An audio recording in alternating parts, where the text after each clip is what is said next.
Seru, siniar edukatif, ringan dan unik. Halo Nawa-Nawa Boys, piye kabar Reker? Ketemu lagi dengan kami di UPT Balai Diklat Kependudukan dan Keluarga Berencana Malang.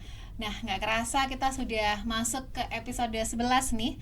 Dan di seru episode 11 kali ini kita menghadirkan narasumber yang merupakan salah satu CPNS tahun 2025 yang masuk di UPT Balai Diklat KKB Malang. Kita sapa dulu, selamat siang Melanie. Siang Wak Bene. Boleh langsung kenalan sama Nawa-Nawa nih.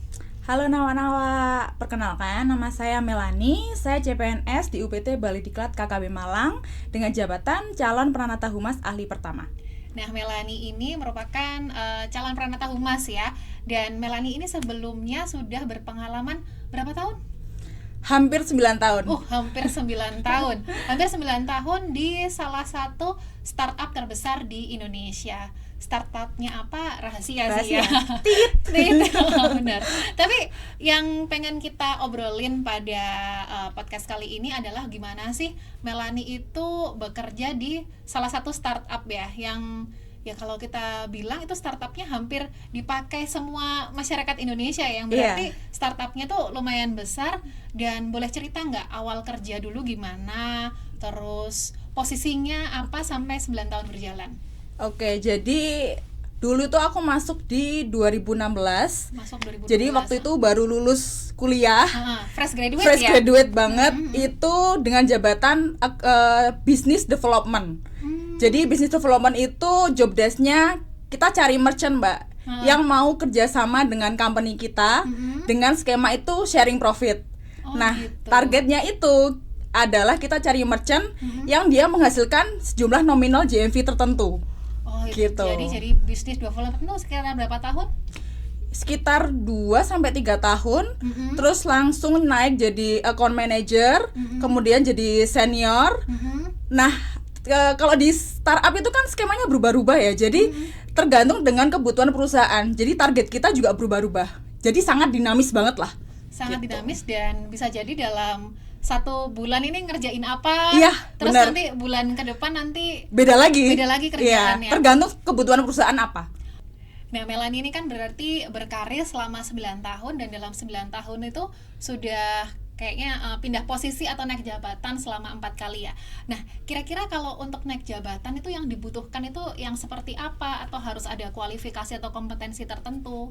Jadi kalau waktu itu dari beberapa bulan kita harus achieve terus ya, Mbak. Jadi nggak bisa kalau misalnya katakan bulan ini achieve, bulan depan nggak achieve, bulan depannya lagi nggak achieve lagi. Jadi kita harus beruruntutan achieve terus kemudian achieve-nya itu naik. Jadi harus growth terus. Nah, ketika grow terus itu nanti selama 6 bulan atau enggak 1 tahun itu nanti akan dapat achievement dari perusahaan, penghargaan, katakan best employee, best sales kayak gitu, baru nanti dapat kandidat untuk naik pangkat kayak gitu. Jadi memang naik jabatan atau promosi itu benar-benar ditentukan dari performa kita ya. Benar. Jadi setiap bulan tuh kayak harus kejar-kejaran beneran ya. Iya. Nah, apakah hal itu juga bikin kamu kaget waktu awal masuk? Karena kan berarti ini pekerjaan pertama ya di startup itu ya. Pekerjaan pertama. Jadi fresh graduate yang adalah anak kuliah ya. Kerjaan skripsi, terus tahu-tahu masuk perusahaan startup yang memang harus kejar target banget. Awal masuk itu karena nggak pernah kerja ya sebelumnya. Terus habis itu masuk dan dapat kerjaan yang begitu pula. Itu jujur kaget banget. Jadi kepikiran mau resign itu berkali-kali ya ketika dapat kerjaan yang kayak gitu. Apalagi kan kita kerjaannya tuh ketemu sama merchant. Dan namanya orang ya, Mbak, itu kan kita nggak bisa prediksi ya. Dia mau gabung sama kita, mau join atau enggak, itu kan tergantung orangnya ya. Jadi ketika mereka nggak mau, ya kita juga stres pula ya kan. Terus ketika mereka nggak mau itu, kita harus nemuin cara gimana supaya mereka itu jadi mau kayak gitu. Jadi pusing juga gitu. Apalagi nanti dapat tekanan juga dari atasan pasti ya, pressure banget kan. Jadi kepikiran mau resign tuh berkali-kali. Tapi ternyata setelah dijalani tuh bisa gitu. Sebenarnya ya. Tapi kalau kayak terkait lembur atau kayak kerja overtime gitu sering nggak? Sering. Karena kerjaanku kan fleksibel, nggak ada jam waktu masuk kerja jam berapa itu nggak ada gitu. sebenarnya. Jadi kayak ya tergantung kita mau masuk jam berapapun tuh terserah kita gitu. Tapi yang penting ya Kerjaan progresnya tuh beres. progres per minggu ada, per bulan kita achieve kayak gitu. Nah karena flexible time itu ya otomatis ya mau tidur buka laptop, terus habis itu atasan WA, mau tidur di WA atasan tuh udah biasa. Oh gitu ya. Jadi emang ya karena di satu sisi enaknya kerjanya fleksibel, tapi di sisi lain tuh harus kayak standby terus-terusan ya. Nah itu ngaruh nggak ke kayak kualitas tidur atau jadi insomnia misalnya? Itu ngaruh? Jelas ya. Jelas. Awal-awal dulu itu hampir ngimpi masalah target, Mbak. Jadi tidur pun itu masih ngimpi kerjaan ya? Iya, jadi kayak sebelum tidur tuh besok harus mikir, besok aku harus visit kemana ya biar achieve segini, besok harus kemana ya, itu harus kita pikirin dari hari sebelumnya, dan bener-bener kepikirannya tuh sampai ke bawah mimpi. Astaga, saya yang dengerin aja udah capek kayaknya. Ya, jadi karena setiap hari kekejar target, akhirnya tidur aja nggak tenang. Sempat pacaran nggak Melani? Sempet ya. Cuma kurang. Karena emang harus nyesuaiin waktu buat kerjaan juga ya. Iya. Berarti kayak kerja weekend tuh udah biasa ya? Biasa. Oh biasa ya? Biasa. Oh my god. Jadi kalau misalnya kita ada appointment sama merchant dan merchant tuh bisanya cuma hari Sabtu atau Minggu, ya udah kita otomatis ya harus tetap datang ya di hari Sabtu sama Minggu. Karena gitu. job desk kamu adalah untuk ketemu merchant, jadi ya emang menyesuaikan waktu merchantnya ya. Tapi dengan segitu banyak pressure yang didapatkan ya Mel, sampai 9 tahun kan menurut saya ya emang kamu ya betah dan membetahkan diri mungkin ya. Tapi kira-kira apa sih pelajaran atau skill yang didapat dari kerjaan selama 9 tahun ini? Yang pertama jelas manajemen waktu ya Mbak, karena kan kita kerjanya fleksibel. Jadi kalau misalnya kita nggak bisa manage waktu dengan baik, otomatis ya kinerja kita nanti akan buruk kan. Karena kita bisa terlena gitu loh, kayak aduh ntar aja deh kerjanya, aduh ntar besok dah kayak gitu. Sedangkan kalau misalnya target itu nggak bisa ditunda, jadi kita harus benar-benar ngejar. Jadi manajemen waktu tuh harus bagus banget sih kalau misalnya kerja sebagai sales ya. Terus yang kedua itu pasti tahan mental. Gitu ya? Ya, karena kalau misalnya Mbak dapat bos yang memang kayak neken banget, tiap hari nanyain progres sampai mana, otomatis kan sampai ke bawah mual, itu pasti udah sering ya kalau kayak gitu. Tapi ya karena kerja di swasta ini banyak ilmunya banget sih Mbak. Jadi kayak ketemu banyak orang, otomatis kan kita dapat skill baru ya, negosiasi kayak gitu sih Mbak. Tapi ada nggak skill baru yang kamu dapatkan? Misalnya apalagi Melani ini kan basicnya kan jurusan ilmu komunikasi ya. Nah kira-kira ada nggak skill baru yang akhirnya kamu tuh harus kayak belajar lagi yang berbeda dengan yang kamu dapat di kuliahan? Oke, kalau misalnya di kuliahan mungkin kita udah dapet ya tentang public speaking atau negosiasi. Nah kalau misalnya di sales itu nggak cuma tentang negosiasi aja Mbak, jadi kita harus pengelolaan data juga. Jadi katakan merchant ini punya bisnis nih, ya kita harus bisa ngontrol nih bisnisnya sampai mana. Jadi otomatis kita harus belajar Excel, terus juga data, metabase kayak gitu sih Mbak. Jadi nggak cuma sekedar kita ketemu merchant, tapi kita juga analisisnya tuh harus kuat. Kayak gitu. Jadi itu kan nggak diajarin ya waktu kita kuliah dulu ya. Nah itu yang akhirnya skill itu yang kamu pelajari dari kerja selama 9 tahun itu ya. Nah terus sekarang nih, kenapa akhirnya memutuskan beralih jadi PNS? Yang pertama karena di PNS lebih stabil ya. Jadi kita mungkin semua tahu ya kalau misalnya di swasta itu seperti apa. Mungkin hari ini oke lah kerjaannya, tahun depan 2 tahun lagi, 5 tahun lagi, kita nggak tahu bakal kayak gimana. Sedangkan kalau misalnya di PNS kan lebih stabil, jadi kayak kerjaan kita bisa sampai nanti pensiun dan nanti hari tua udah terjamin lah, seperti itu. Jadi emang mencari kestabilan ya. Dan mungkin juga kalau di PNS kan jam kerjanya pasti ya.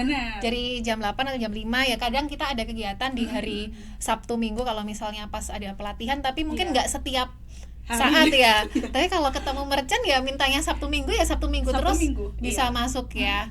Nah, tapi perbedaan budaya apa yang paling kerasa banget setelah pindah ke lingkungan PNS yang mungkin penuh dengan birokrasi?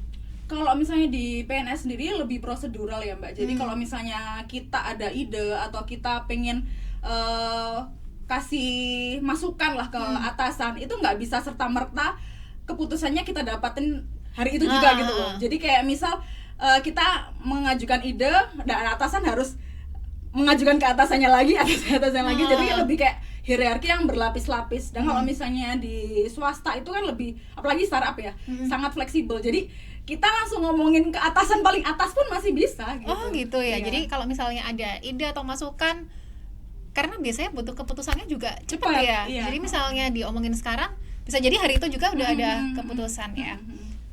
Nah, Melanie kan kebiasa ya kalau misalnya kita mau menyampaikan masukan atau pendapat, itu bisa langsung ke bos paling atas tuh apa ya namanya biasanya ya? Head sales. Oh, head sales misalnya. Nah, sedangkan kalau di pemerintahan kan kita mungkin harus ngomong ke kasubag dulu, baru ke kepala, baru ke atasnya lagi. Nah, setelah kebiasa dengan ritme yang serba apa ya, geradak-geruduk mungkin cepat banget. Nah, itu ada kesulitan nggak menyesuaikan diri dengan mungkin sistem yang lebih prosedural seperti itu? Awal-awal sebenarnya kaget, cuma seiring berjalannya waktu tidak sesulit itu. Jadi tinggal ngikutin alur aja sih Mbak. Jadi berarti skill adaptif itu juga penting ya. Jadi kalaupun kita harus ritmenya kejar-kejaran bisa, tapi kalau ritme yang lebih prosedural, lebih tertata tuh juga harus bisa. Nah, menurut Melanie nih, kan udah ngalamin kerja di startup swasta ya selama 9 tahun, terus ini jalan setahun di PNS. Nah, menurut Melanie kira-kira tipe orang yang seperti apa sih yang kira-kira tuh cocoknya kerja di startup dulu, atau orang yang mungkin ada nih orang yang emang cocoknya dia tuh kerja di birokrasi dulu, itu seperti apa? Jadi kalau misalnya kamu mungkin baru fresh grade, terus habis itu suka tantangan, pengen coba hal baru, mungkin swasta lebih cocok, karena lebih tertantang ya kalau misalnya di swasta dengan kejar-kejaran target. Jadi tutorial mencari tantangan hidup tuh dengan masuk ke swasta ya. Nah nanti ketika kamu masuk swasta pasti banyak hal baru, terus habis itu ilmu baru yang kamu dapetin. Nah nanti kalau misalnya kamu ingin kestabilan dalam bekerja, terus jam kerjanya lebih tertata dengan rapi, terus habis itu kestabilan hari tua, mungkin PNS lebih cocok. Oke, nah Melanie ini kan juga alih karir ya istilahnya di usia 30-an. Menurut kamu nih buat nawak-nawak mungkin juga sekarang yang lagi galau untuk memilih jalur karier, ada pesan-pesan nggak mungkin untuk mereka yang baru mulai alih karirnya dari swasta ke PNS, atau mungkin ada juga nih yang dari pemerintahan atau PNS ke swasta ya. Kira-kira apakah sudah terlambat untuk alih karir di usia 30 ataukah seperti apa? Oke. Sebenarnya nggak ada kata terlambat di usia berapapun ya. Ketika kamu ngerasa passionmu di sesuatu hal, ya ikuti passionmu gitu. Jadi ikuti kata hatimu, mana yang kamu minati, mana yang kamu senangi. Ketika kamu senangi itu, kamu akan menjalaninya lebih enjoy lagi gitu. Dan yang paling penting, yang utama itu adalah bertanggung jawab apapun keputusanmu. Jadi mau kamu swasta, mau kamu PNS, mau kamu wira swasta, kamu harus bertanggung jawab dengan apa pilihanmu, sehingga kinerjamu juga akan bagus dimanapun kamu berada. Nah gitu. Yang penting tanggung jawab dengan pilihan, karena ya yang tahu kemampuan diri kita kan diri kita sendiri ya. Dan siapa tahu tuh bisa menjadi jawaban nih untuk nawak-nawak yang mungkin sekarang sedang galau untuk memilih jalur karir yang mana antara swasta dan pemerintahan. Thank you Melanie untuk ngobrol-ngobrolnya hari ini. Thank you Mbak Beni. Semoga bermanfaat juga untuk nawak-nawak. Kita pamit dulu. Dadah. Dadah.